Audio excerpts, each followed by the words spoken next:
Nous voulons prier. Amen. Seigneur éternel, nous te bénissons ce matin. Nous te rendons grâce parce que tu es éternel et qu'il n'y a point ton pareil. Nous voulons te dire merci parce que nous nous sommes couchés cette nuit. Nous ne savons pas quel miracle nous sommes levés ce matin. Mais ce que nous savons, c'est que celui qui veille sur nous, il ne dort pas, il ne s'endorme pas. Amen. Nous voulons te dire merci pour les combats spirituels, pour les combats physiques. Nous voulons te dire merci pour la grâce qui nous rassemble ce matin. Nous savons que si tu nous as rassemblés ce matin, c'est parce que tu as quelque chose de précis à accomplir dans nos vies. Amen. Ma prière ce matin, c'est que ta volonté soit faite ici, en ce moment, comme tu l'as arrêté au ciel. Ne permets pas que la volonté d'un homme s'accomplisse. Ne permets non plus que la volonté de nos ennemis s'accomplisse. Nous voulons, Seigneur, toutefois te demander de nous pardonner de tous nos péchés. Amen. Car il est dit, la main de l'Éternel n'est pas très courte pour sauver, ni son oreille trop dure pour entendre. Ce sont nos péchés qui mettent une séparation entre Dieu et nous. Ce sont nos péchés qui nous cachent de ta face et t'empêchent d'agir. Nous reconnaissons que ce soit en pensée, en parole, par action et même par omission, avoir péché contre toi. Nous te demandons d'un cœur brisé, d'un cœur meurtri, d'un cœur humble, de nous pardonner. Oui. N'as-tu pas dit que si nos péchés est plus noirs que le cramoisi, Seigneur, tu vas les laver de telle en sorte qu'ils deviennent blancs comme de la neige? Ainsi, purifie chacun de nous. Purifie, Seigneur, nos cœurs, nos pensées, afin que nous soyons sans tache, irrépréhensibles et sans reproche à tes yeux. N'est-il pas dit que si nous demandons avec foi le pardon de nos péchés, il est juste et fidèle que tu nous les pardonnes? Nous te disons merci parce que nous croyons. Tu nous as pardonné, tu nous as lavé, tu nous as sanctifiés par le sang précieux de Jésus. Nous voulons, Seigneur, te recommander ce moment de partage. Nous savons que nous ne pouvons rien faire sans le Saint-Esprit. Déjà, n'est-il pas écrit que le Saint-Esprit est le meilleur enseignant? Ouvre notre entendement spirituel. Parle-nous de manière à ce que nous puissions te comprendre. Seigneur, nous nous levons d'un commun accord contre tout esprit ce matin qui pourrait se lever contre la connaissance de ta parole. Nous mettons hors d'état de nuit et nous déclarons que seul Jésus soit glorifié. Amen. Merci Saint-Esprit pour ta présence. Merci Seigneur pour ta parole. Merci Seigneur pour ce que tu vas faire. Que l'honneur et la gloire te soient donnés. Au nom de Jésus-Christ, nous avons prié. Amen. Amen. Amen. Ton micro. Ah, micro.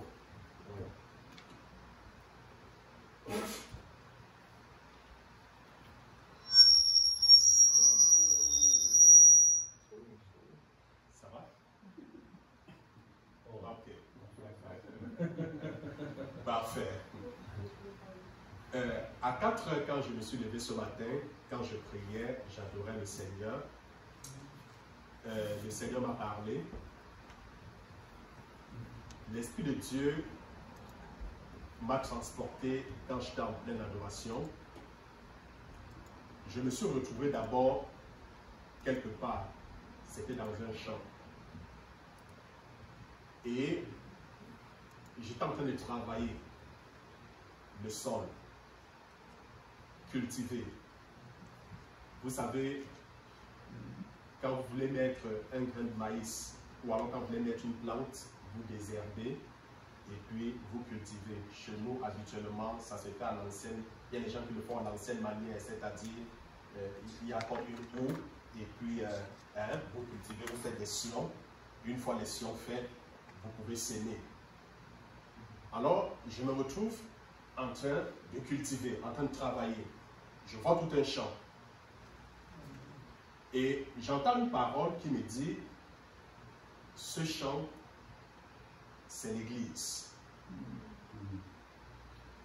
Juste après, je vois l'esprit me transporter et puis je me retrouve dans une voiture. Et dans la voiture, nous étions plusieurs dans la voiture. Et celui qui tenait la voiture, c'est lui en fait qui nous donnait l'orientation, celui qui était en train de conduire.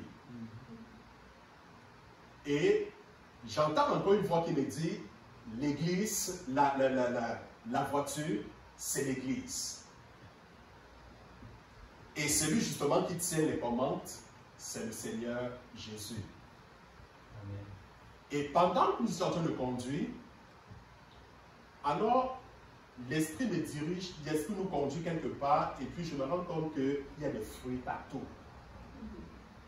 Il y a des fruits à chaque endroit où la voiture nous conduit. Je vois des fruits de tout genre, des grosses fruits, des ananas, des pastèques, des avocats, des fruits de tout genre, déjà en maturité.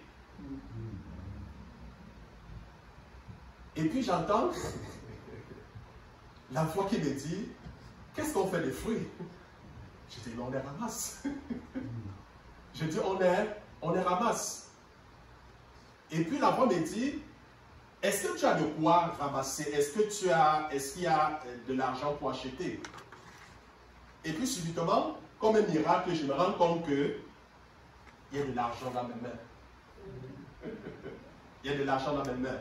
En fait, je voyais cet argent comme un outil qui permettait d'avoir ces fruits. Et une fois donc, c'était comme des box et puis il fallait mettre et puis tu ramassais des fruits, tu ramassais, c'est comme ça qu'on s'est mis à ramasser des fruits, à ramasser des fruits, à ramasser des fruits, à ramasser des fruits. C'est alors donc que, au travers de cette révélation, je vais vous parler de l'évangélisation. Amen. Amen. Et je vais revenir par rapport à cette parole, par rapport à cette révélation. Je vais vous expliquer certaines choses par rapport à cela. Amen. Amen. Alors, quand on parle de l'évangélisation, c'est la propagation de la bonne nouvelle du royaume des cieux. Évangéliser, c'est dépeupler le royaume des ténèbres et peupler le royaume de Dieu. L'évangélisation est le battement du cœur de Dieu. La Bible dit, il y a la joie au ciel parmi les anges de Dieu pour un seul, je dis bien un seul pécheur qui se repent. Ressuscite les morts, il n'y aura pas de la joie au ciel. Ouvre les yeux des paralytiques, ça ne mettra pas la joie dans le cœur de Dieu. Mais la seule chose qui met la joie dans le cœur de Dieu et parmi les anges de Dieu, c'est lorsque une âme vient au Seigneur. Très souvent, je m'étais toujours posé la question, Seigneur, comment mettre la joie dans ton cœur? Et j'ai compris que pour mettre la joie dans le cœur de Dieu, il faudrait que j'aille évangéliser. Parce que c'est ça, le battement du cœur de Dieu. Bien-aimé, pourquoi Jésus est-il venu? Quand nous regardons dans Luc, chapitre 19, le verset 10, la Bible dit, car le Fils de l'homme est venu chercher et sauver ce qui était perdu. Jésus n'est pas venu pour ceux qui sont justes. Jésus n'est pas venu pour ceux qui n'ont jamais péché. Si le monde était parfait, si les hommes étaient sans péché, Jésus ne serait jamais venu. Il n'aurait jamais abandonné son trône de gloire pour venir dans ce monde. Jésus est venu pour les pécheurs comme vous et moi. La Bible, on dit, c'est le malade qui a besoin du médecin. Justement, c'est parce que nous étions malades. Nous souffrions à cause de nos péchés. C'est la raison pour laquelle Jésus est venu nous guérir. Pour évangéliser, nous devons d'abord voir. Nous devons faire comment? Voir. Alors, quand je dis voir, regardons Jean chapitre 4, le verset 35. Ne dites-vous pas qu'il y a encore 4 mois jusqu'à la moisson? Voici, je vous le dis, levez les yeux et regardez les champs qui déjà blanchissent pour la moisson. Nous devons voir, et c'est ce que le Seigneur m'a fait voir aujourd'hui, que la moisson était prête. Amen. Amen. La moisson était prête. Je voyais des fruits de tout genre, des gros fruits, des fruits déjà transformés, tout est déjà transformé. Je dis bien de toute catégorie. Souvent, nous voulons annoncer l'évangile à quelqu'un. Mais nous pensons que la personne n'est pas prête pour recevoir l'évangile. Souvent, nous pensons que la personne est tellement endurcie qu'elle ne peut pas recevoir l'évangile. Qui vous a dit cela? Jésus dit, regardez, la moisson est prête.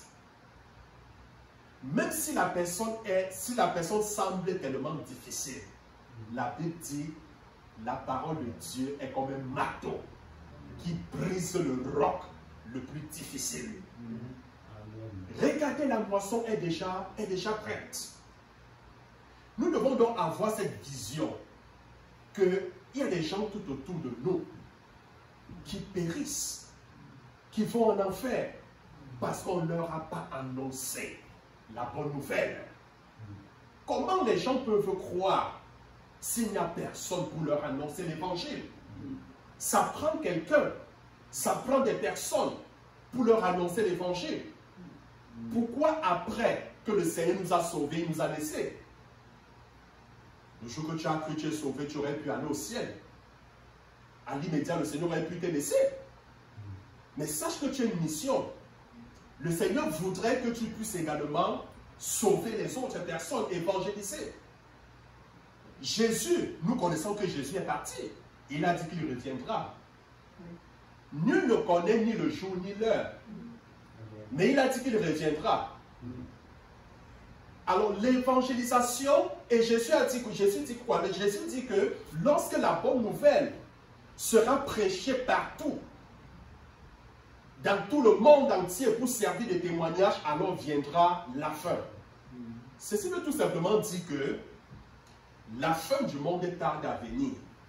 Jésus tarde à venir parce que l'évangile n'a pas encore été prêché partout. Est-ce que vous comprenez? Quand vous prêchez l'évangile à quelqu'un, ne vous attendez pas à ce que la personne croie à l'instant. Vous avez laissé une semence. Vous comprenez? Quelqu'un d'autre viendra arroser et peut-être quelqu'un d'autre viendra moissonner. Peut-être la personne ne croira jamais. Mais cette parole que la personne a reçue servira de jugement devant le Seigneur à la fin des temps.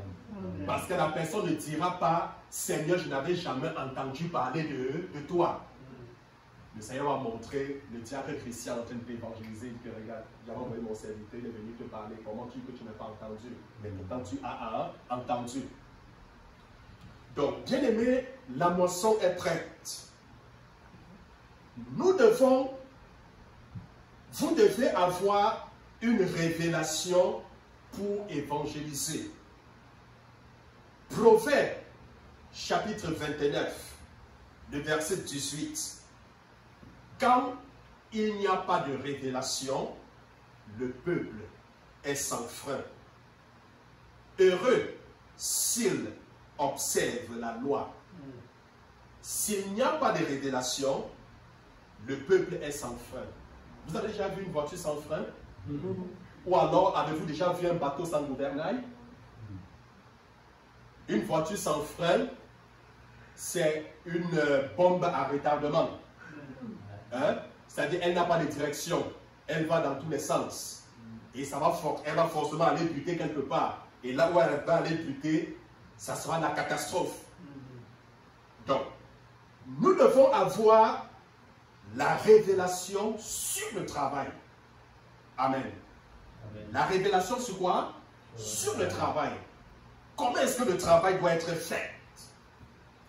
Matthieu chapitre 9, le verset 36 au verset 38.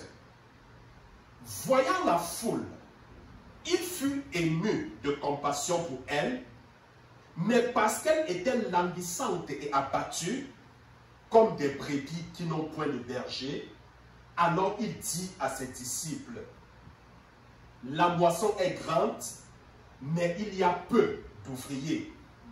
Priez donc le maître de la moisson d'envoyer des ouvriers dans sa maison, dans sa moisson, autant pour moi. Amen. Amen. Jésus a vu l'ampleur du travail. Il a vu ce qu'il avait, une révélation sur le travail. Et puis il a su quel genre d'action mener. Amen. Je voudrais que déjà de manière individuelle, que nous commencions à prier pour le salut des âmes. Est-ce que vous comprenez? La prière est un outil, je dirais le premier outil d'évangélisation, c'est très important. Par la prière, vous pouvez atteindre les nations. Par la prière, vous pouvez atteindre des peuples. Par la prière, vous pouvez atteindre des personnes que vous n'aurez jamais peut-être la possibilité de rencontrer. Nous sommes capables d'intercéder et le Seigneur amène les non-croyants à l'église. Par la prière. Donc, développons cela. Habituons-nous à prier pour le salut des âmes tous les jours dans nos prières, que ce soit le matin, que ce soit à midi, que ce soit le soir. À n'importe quel moment, apprenons à prier pour le salut des âmes. Nous devons avoir une révélation sur l'heure. Jean 4, le verset 23. Mais l'heure vient. Elle est déjà venue, où les vrais adorateurs adoreront le Père en esprit et en vérité. Et c'est là les adorateurs que le Père recherche.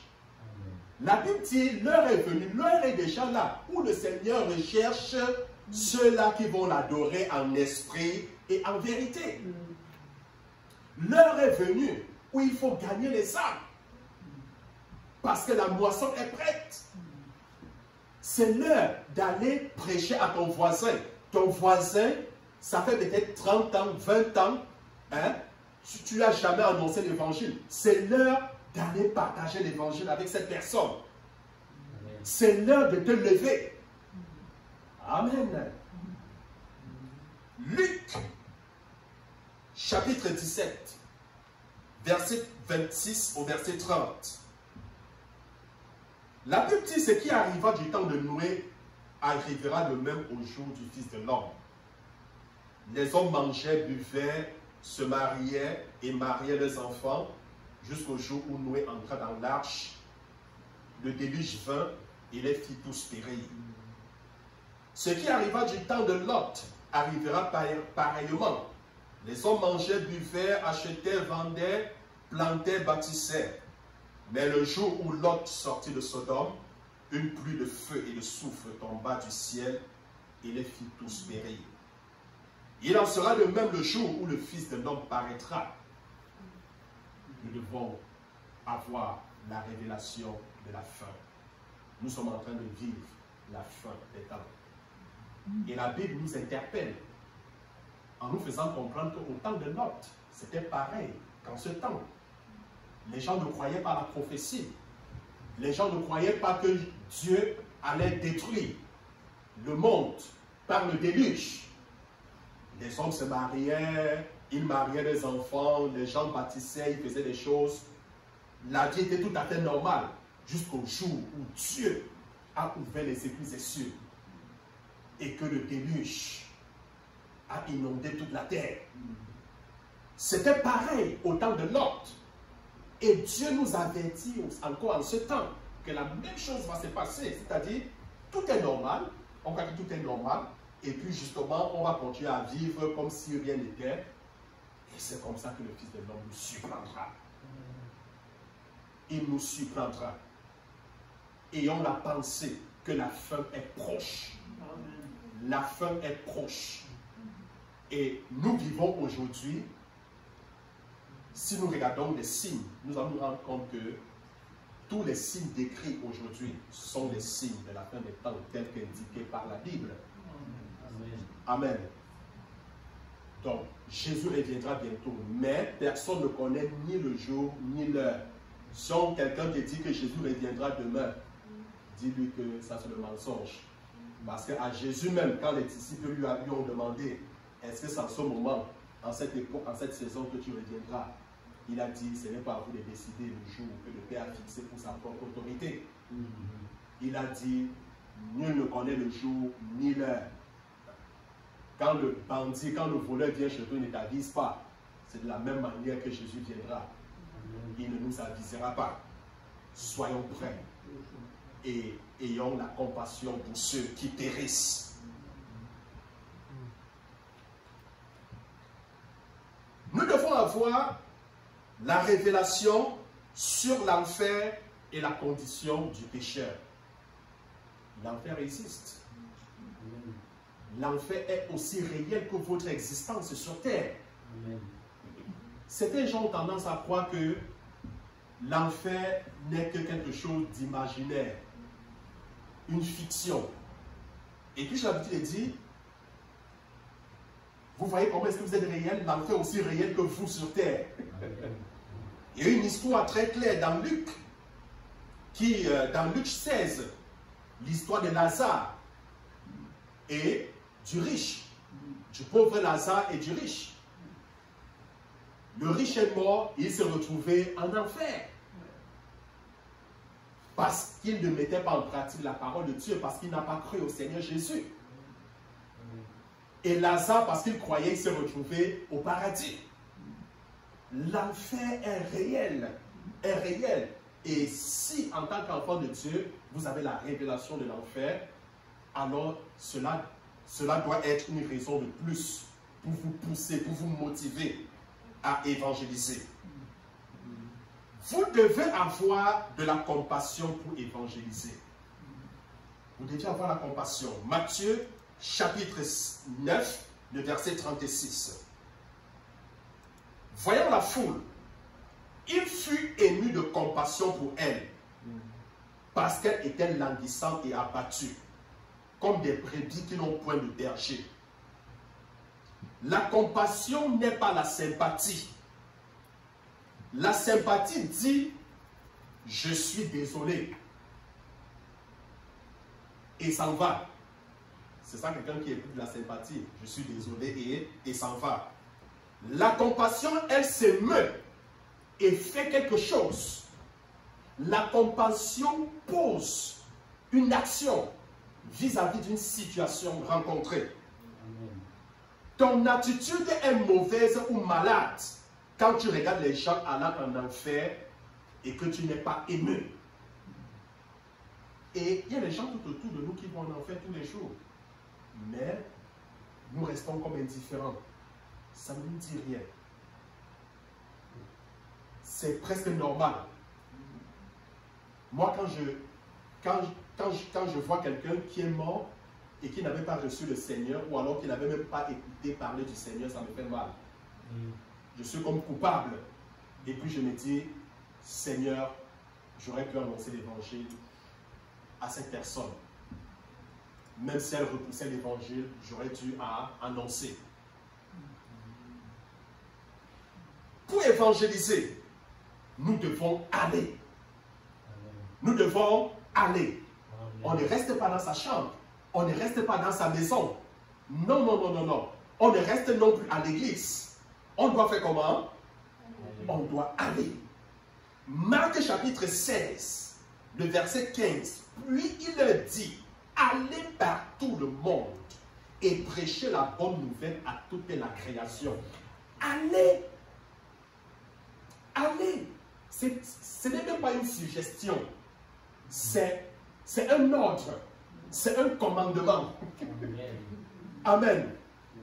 Jésus dit, allez. Allez dans tout le monde. Prêchez la bonne nouvelle à toute la création. Beaucoup de chrétiens ne vont pas parce qu'ils ont des esprits faibles. Parce qu'ils ont des esprits comment? Faibles. Qu'est-ce que j'entends par esprit faible? Ils ont peur. Amen. Ils ont peur d'évangéliser. Dans 2 Timothée, chapitre 1, le verset 17, la Bible dit, car ce n'est pas un esprit de timidité que Dieu nous a donné, mais un esprit de force, d'amour et de sagesse.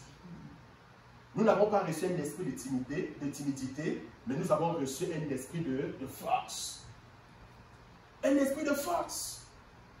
N'ayons pas peur d'aller évangéliser. Certains ont honte.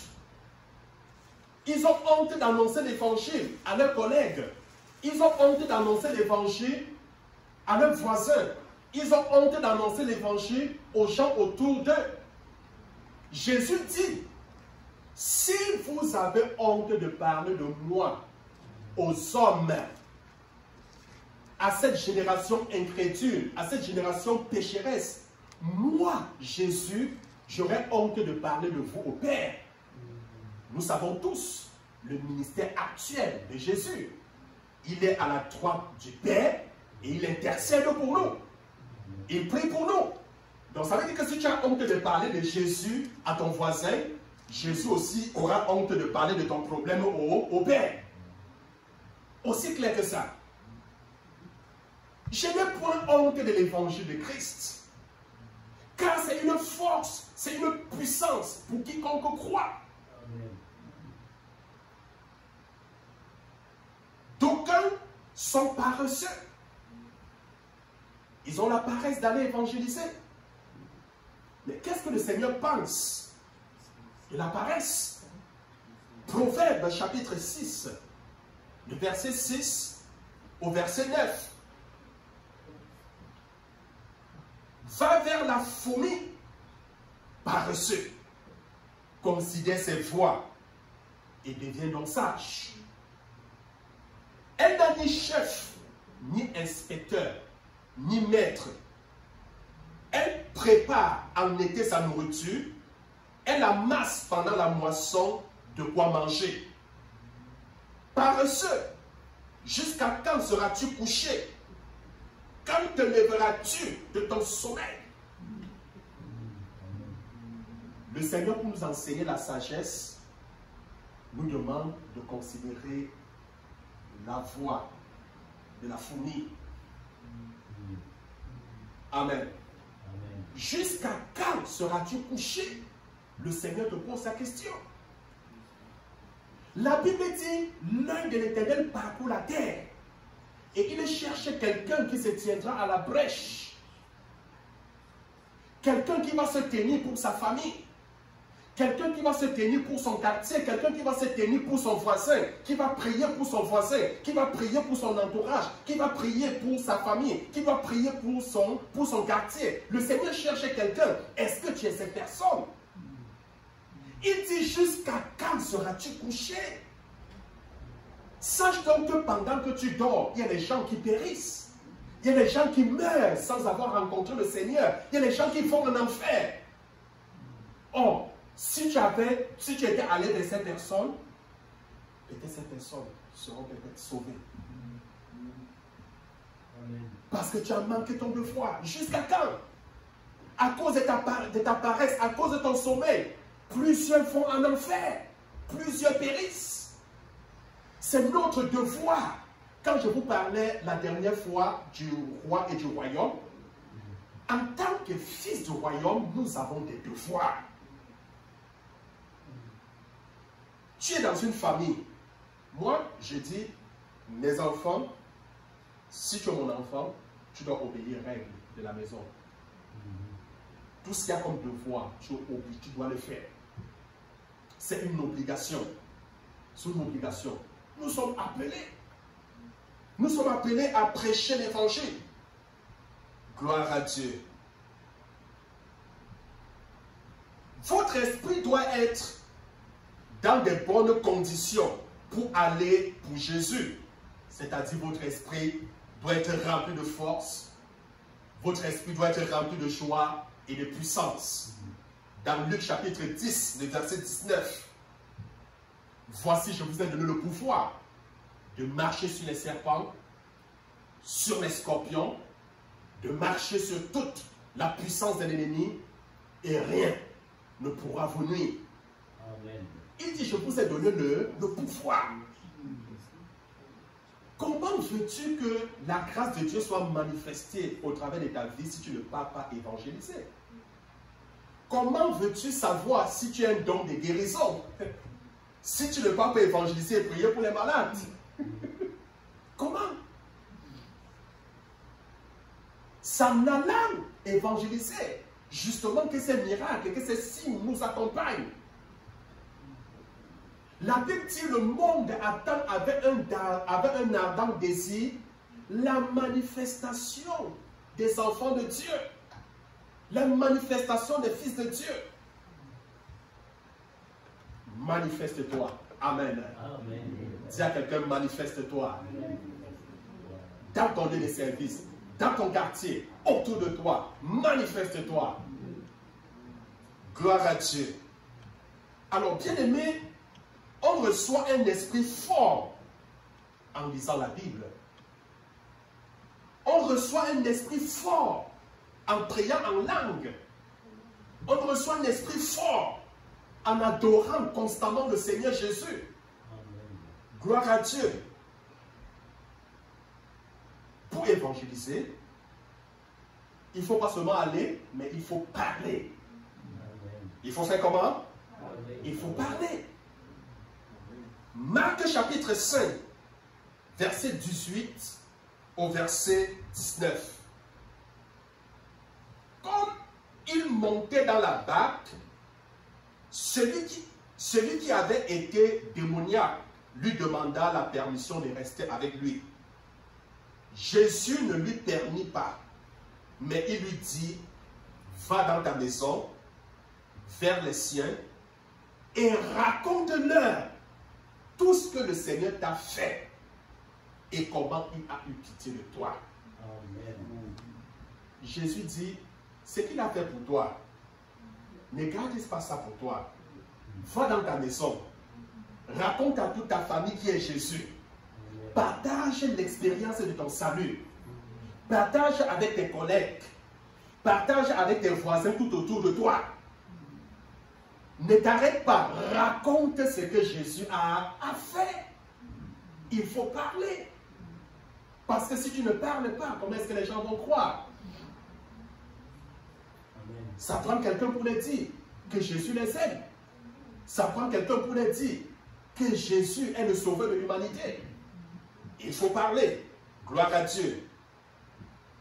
Chacun a un témoignage. Faites-le brièvement. Faites-vous des témoignages de manière brève. Jean chapitre 4, le verset 28 au verset 29. Nous voyons une femme qui a fait son témoignage. Au travers de son témoignage, toute la Samarie était gagnée. L'évangile était prêché dans toute la Samarie. À cause du témoignage d'une seule femme. Jésus l'a abordé. Je ne vais pas entrer dans l'histoire. Et puis le contact, la rencontre avec Jésus a changé sa vie. Elle allait en Samarie. Elle s'est mise à parler. Venez, j'ai vu un homme qui a fait ceci, qui a fait cela. Mais n'est-ce pas Jésus? N'est-ce pas celui qu'on attendait? Et toute la Samarie a été évangélisée. À cause de toi, tout ton quartier peut être évangélisé. Amen. Toute ta famille peut être évangélisée. Bien-aimé, tu dois évangéliser à temps et à contre-temps. À temps et à contre-temps. Crée des situations pour évangéliser. Gloire à Dieu. Nous pouvons également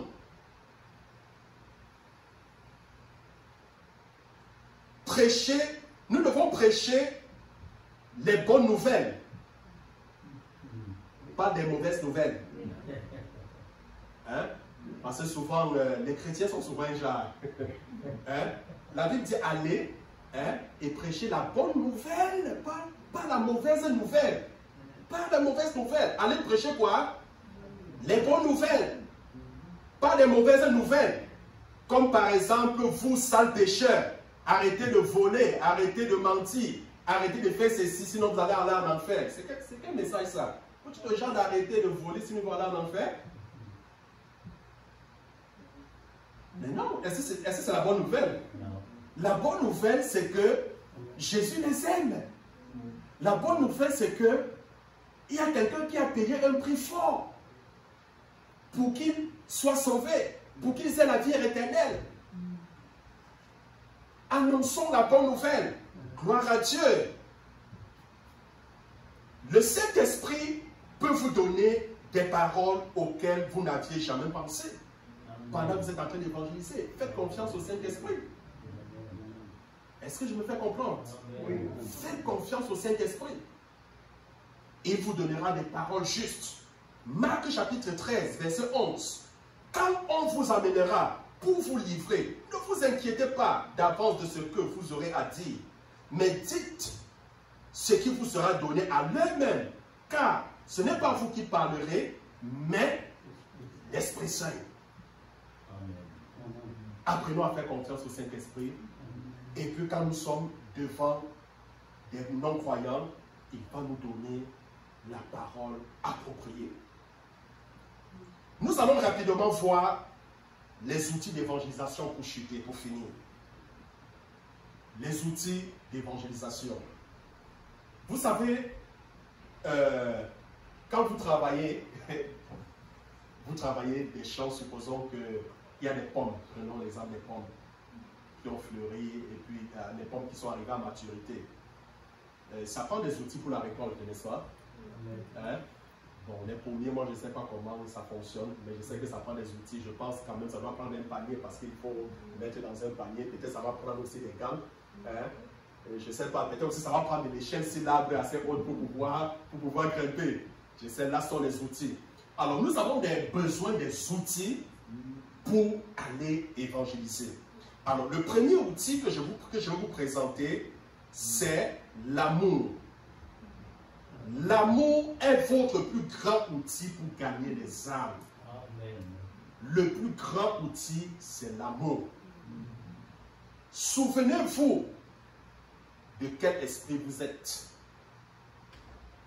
Amen. Soyez toujours guidés et dominés par l'amour. L'amour doit toujours nous guider. L'amour doit toujours nous dominer.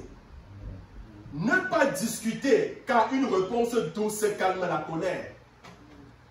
Il y a des gens, souvent, lors de l'évangélisation, c'est comme c'est une discussion. Souvent, certains s'emportent, ils sont fâchés, la colère. Non. Soyez calme, ne discutez pas, apportez des réponses calmes. Gloire à Dieu. Vous êtes appelés à proclamer l'évangile et non pas à la défendre. Amen. Vous êtes appelés à faire quoi? Proclamer l'évangile et non pas à la défendre. Vous n'avez pas à défendre l'évangile. Amen. Tout ce que vous faites, annoncez. Si la personne veut raisonner, utiliser des raisonnements philosophiques et tout, c'est son problème. Vous avez fait votre part. Vous avez annoncé l'évangile. Le Saint-Esprit va continuer son œuvre. Amen.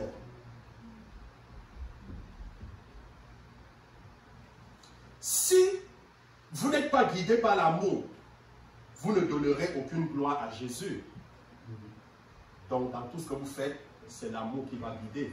Dans 1 Corinthiens chapitre 13, le verset 1, « Quand je parlerai des langues des hommes et des anges, si je n'ai pas la charité, je suis un néant qui résonne ou une cymbale qui retentit. » Et nous pouvons voir la suite, verset 2, 3. Si vous faites descendre le feu du ciel, relever les paralytiques, ressusciter les morts, Si vous n'avez pas, s'il n'y a pas d'amour, ça ne sert à rien.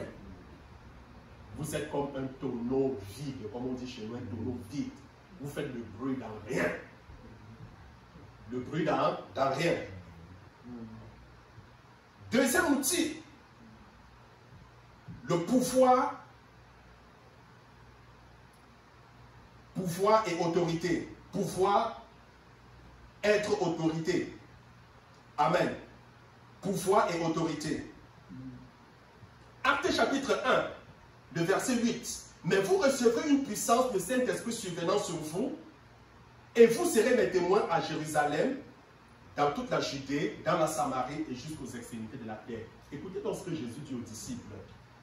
Il dit, attendez, vous allez recevoir une puissance. Le Saint-Esprit surviendra sur vous. Et en ce moment, vous serez mes témoins. Amen. Amen. Donc, il y a beaucoup d'expériences. On peut voir Pierre. Regardez Pierre, quand il n'avait pas reçu le Saint-Esprit. Il a régné Jésus 3 fois. Il y avait une petite fille de 12 ans.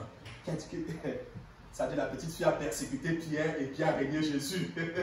Imaginez un petit enfant de 12 ans dit, mais toi, je pense que tu marchais aussi avec Jésus, tu es l'un des leurs. Tu es aussi croyant. Pierre dit non, je n'ai jamais entendu parler de Jésus.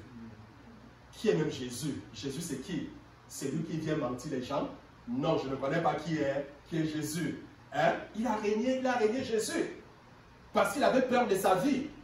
Mais après la Pentecôte de même Pierre, il a pris la parole remplie de l'esprit, de force. Il a dit, sachez que ce Jésus que vous avez crucifié, Dieu l'a fait Seigneur. Il n'avait plus peur. La peur était partie. Gloire à Dieu. Donc, vous recevrez une puissance et le Saint-Esprit survenant sur vous et vous serez mes témoins. Vos paroles peuvent être pleines de puissance et d'autorité.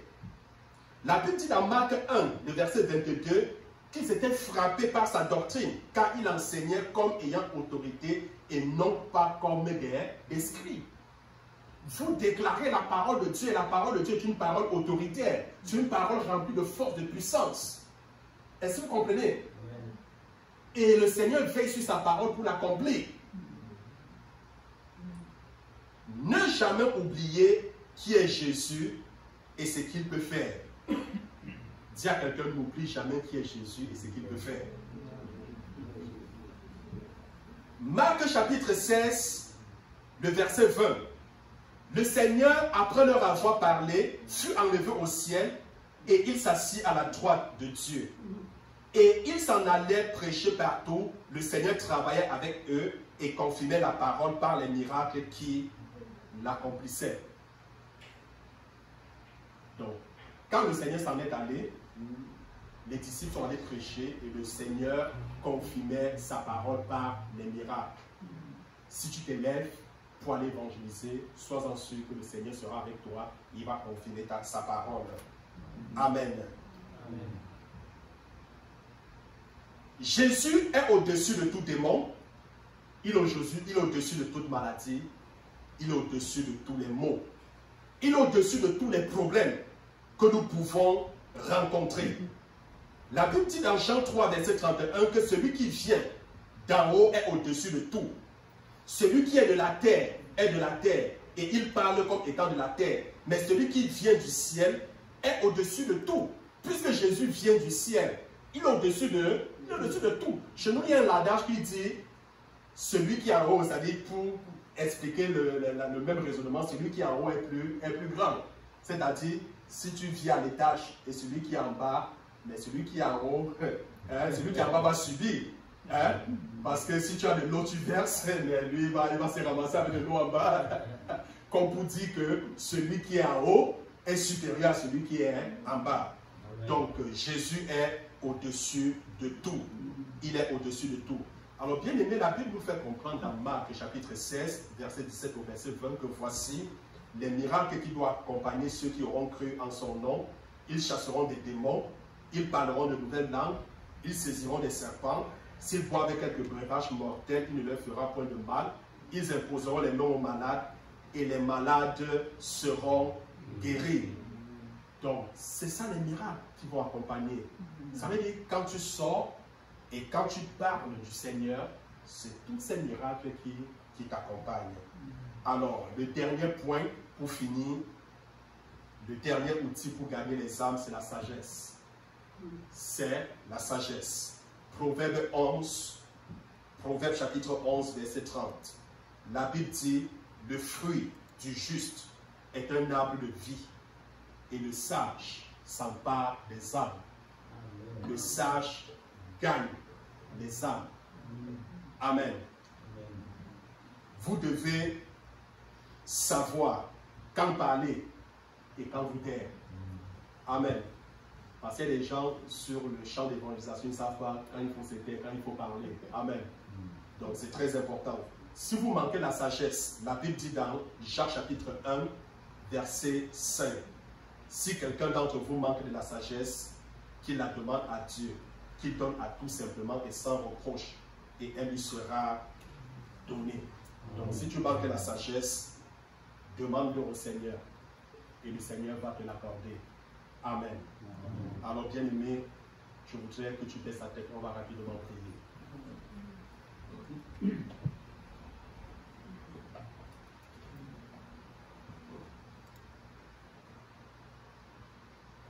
Parle au Seigneur ce matin.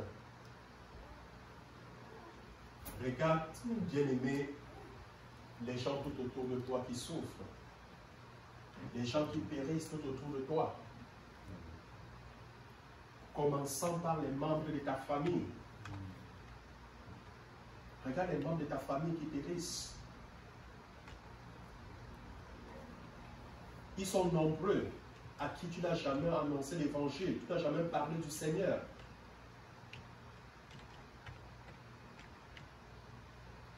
Parce qu'il te manque de compassion. Je voudrais que tu demandes au Seigneur de t'accorder la compassion pour les âmes. Qu'il t'accorde cette compassion. Cette compassion. Parce que si tu as cette compassion, tu ne seras pas indifférent. Tu vas poser une action. Tu vas prier pour ces âmes. Tu vas aller vers eux pour leur faire le témoignage de ton salut. Ils sont nombreux et le Seigneur compte sur toi. Il n'y a pas que le pasteur pour évangéliser. L'appel à l'évangélisation est donné à tout le monde. C'est un appel pour chaque enfant de Dieu. Ça veut dire, si tu te reconnais comme tel, tu dois aller et évangéliser. Tu dois parler du Seigneur. Bien-aimé par le Seigneur, je voudrais que tu prennes une décision que tu n'as jamais eu à prendre de ta vie. C'est de plaire à Dieu, c'est-à-dire de gagner les âmes. Quand tu vas avec quelqu'un, ne t'attends pas à ce qu'il croit. Pour l'instant, mais tu auras fait ton travail. Évangélise, même si la personne te repousse, même si la personne t'insulte. C'est une bénédiction pour toi. Est-ce que tu peux prendre l'engagement devant le Seigneur?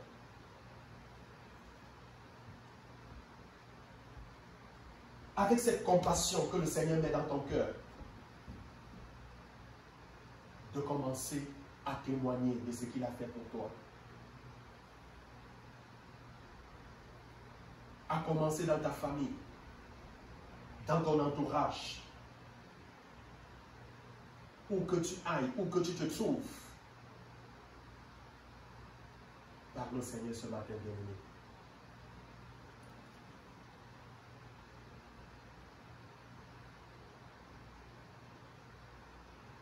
Au nom de Jésus. Amen. On aura le temps, peut-être une prochaine fois. On va prier pour l'équipement spirituel. Amen. Donc, on va prier que le Seigneur nous fortifie et puis que le Seigneur nous oriente. Bref, on aura un moment de prière prochainement par rapport à l'évangélisation. Donc, le Seigneur va t'accorder, si tu as encore cette peur, le Seigneur va t'accorder la force nécessaire va t'accorder le zèle, le feu nécessaire. Amen. Donc, bien aimé, s'il vous plaît, mettons-nous en prière. Mettons-nous en prière. Et une chose également, je voudrais qu'on prie. Toujours à 4 heures, le Seigneur m'a montré quelqu'un. C'est une situation en fait qui va nous concerner. La personne a perdu connaissance, était sur le point de faire un arrêt respiratoire. Il fallait d'urgence réanimer la personne. Donc, mettons ça dans la prière. Amen. Et prions pour le salut des âmes. Tel que je vous ai expliqué au début. Donc, prions à compter d'aujourd'hui, chacun à la maison. Prenons du temps dans la prière, même des jeûnes individuels. Prions sérieusement. Amen.